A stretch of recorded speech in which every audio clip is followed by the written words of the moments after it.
CEO's name is Scott McFarlane, and it always has stuck with me. He said, the topic of sales tax is absolutely boring. He said, but the business of sales tax is fascinating.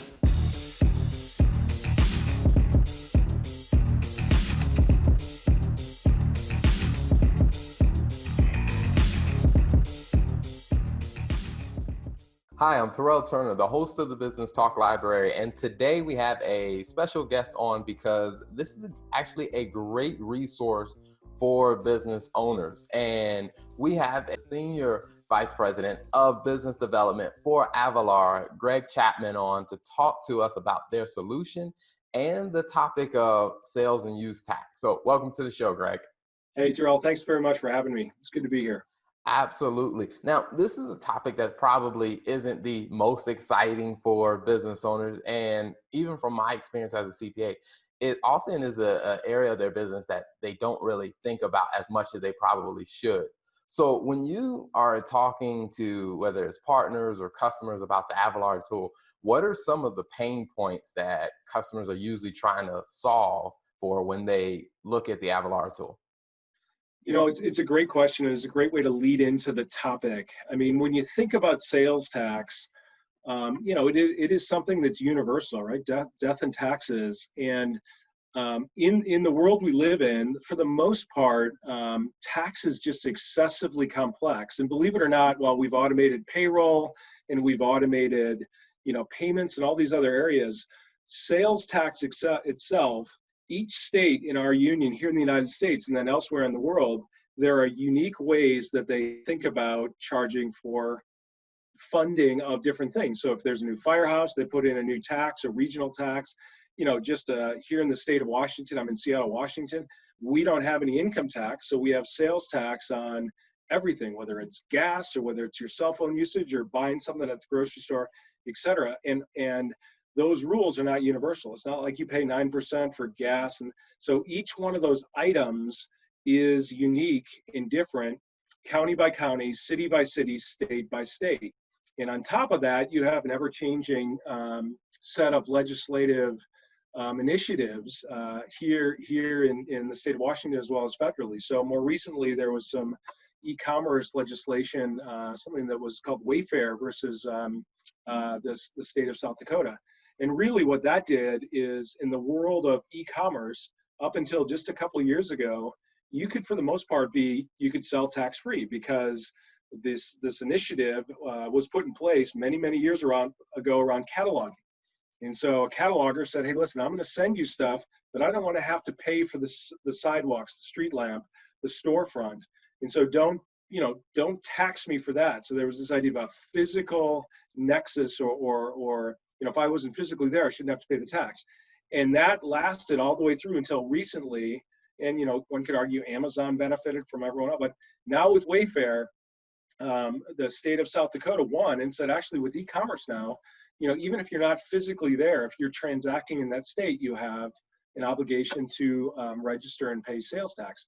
And so whether it's that or some of the new marketplace facilitator laws that are in place, et cetera, all of these, as your business grows up and you do business in other states or other counties within the state you're in, there are a bunch of triggers that happen, whether it's complexity of your business, whether you're selling across different states or countries, et cetera.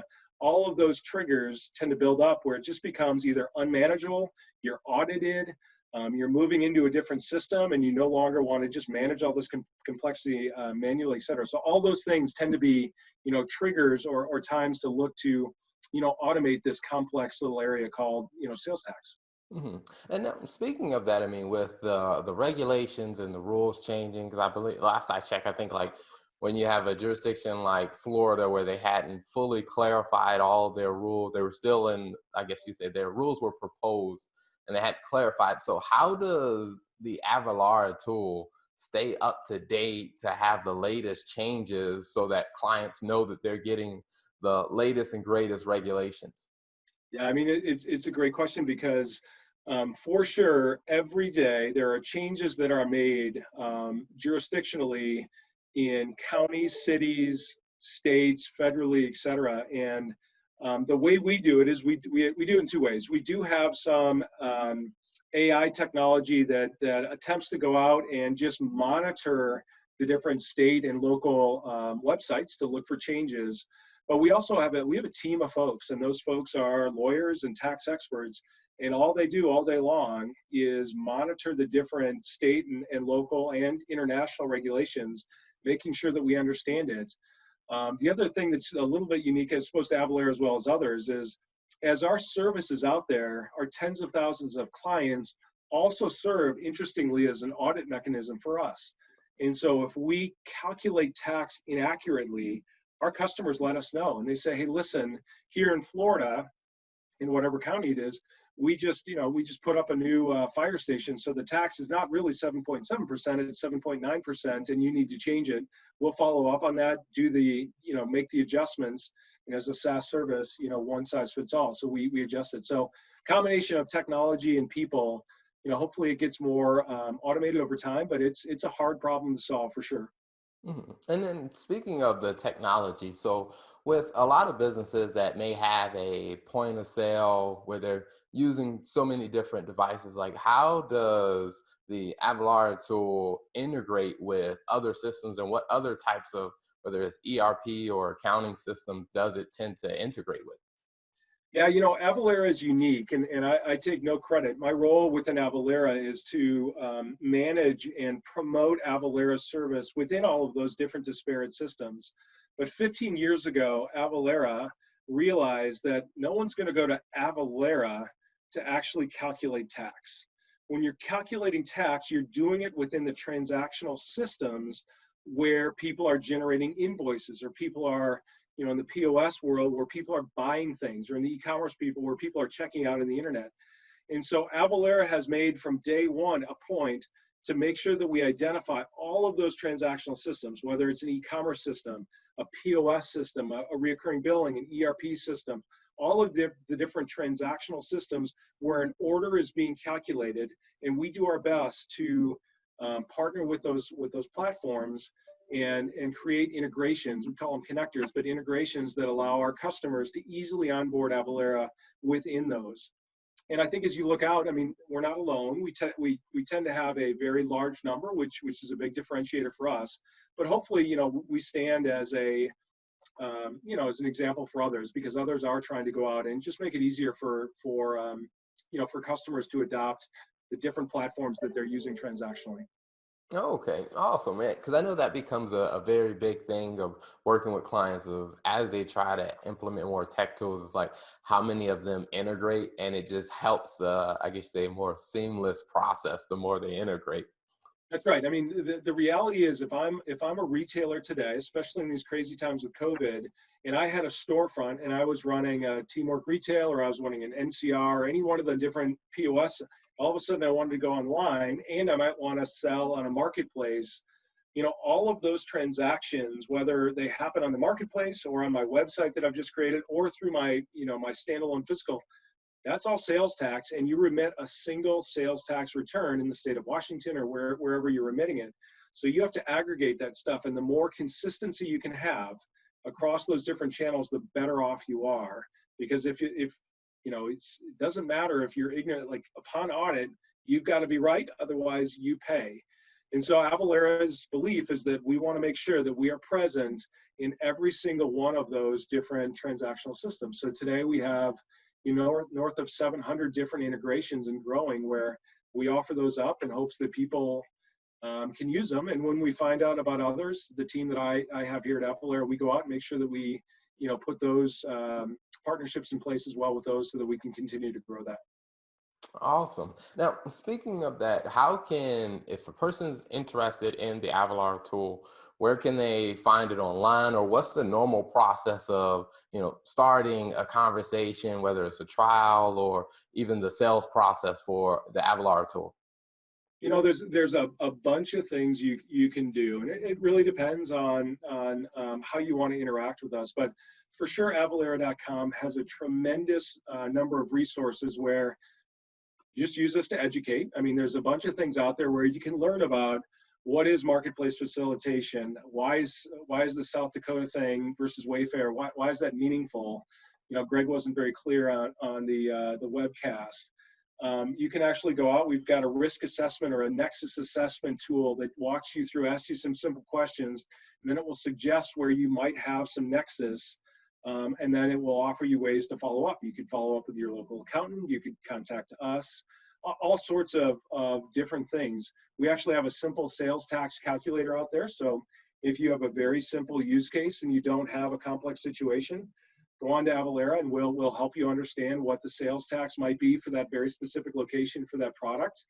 All sorts of stuff. There's a resource center that has a bunch of education materials, whether it's about international VAT or GST or other types of tax, whether it's here in the United States about use tax versus sales tax, whether it's how you account for your tax exempt status, which is you have to manage things called certificates of exemption, all sorts of good stuff, Avalara University. So for us, hopefully we can be a resource. And then, if you're interested in learning more about our services, you can always certainly dial up Avalara online or give us your information and we'll get right back to you and open up a conversation.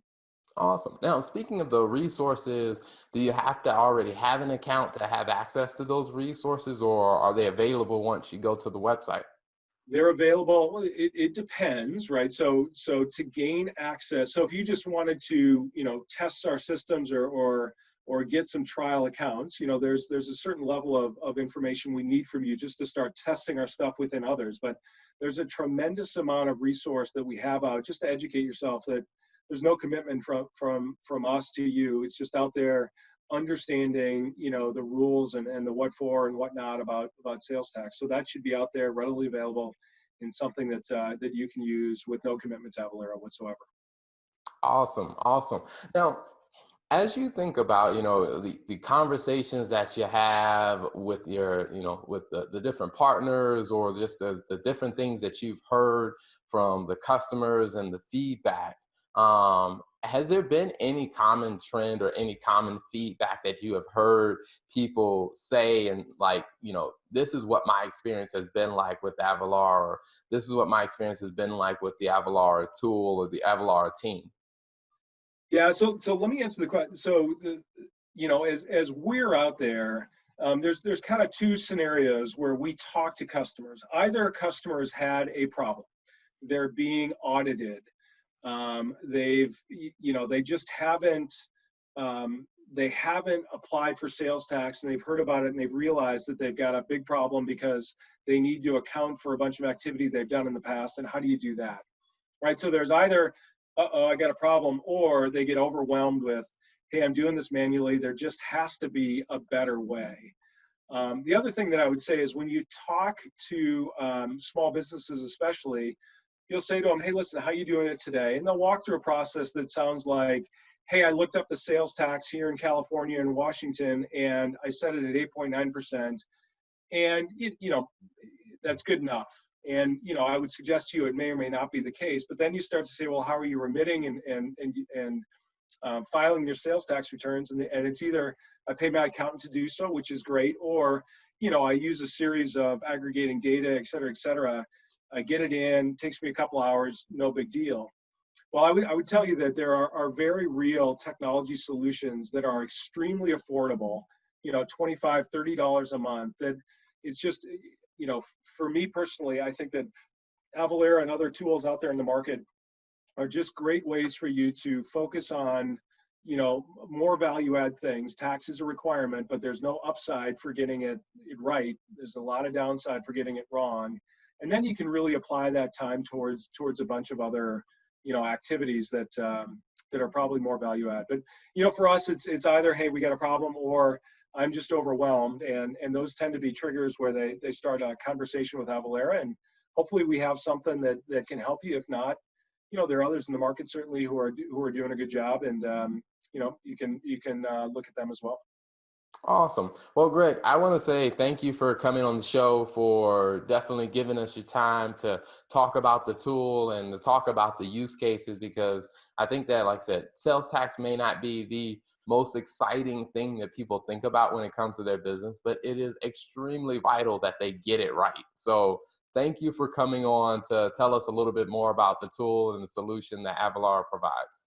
Absolutely. I always think when I talk to our CEO's name is Scott McFarlane, and it always has stuck with me. He said, the topic of sales tax is absolutely boring. He said, but the business of sales tax is fascinating. And again, death and taxes. So really appreciate you having me on. And if there's anything we can do at Avalara, please do look us up at avalara.com. And, we're happy to help if we can. Thanks for tuning in to the Business Talk Library. If you like what you heard and you want to hear more, be sure to click the subscribe button and follow us on all social media platforms as the Business Talk Library.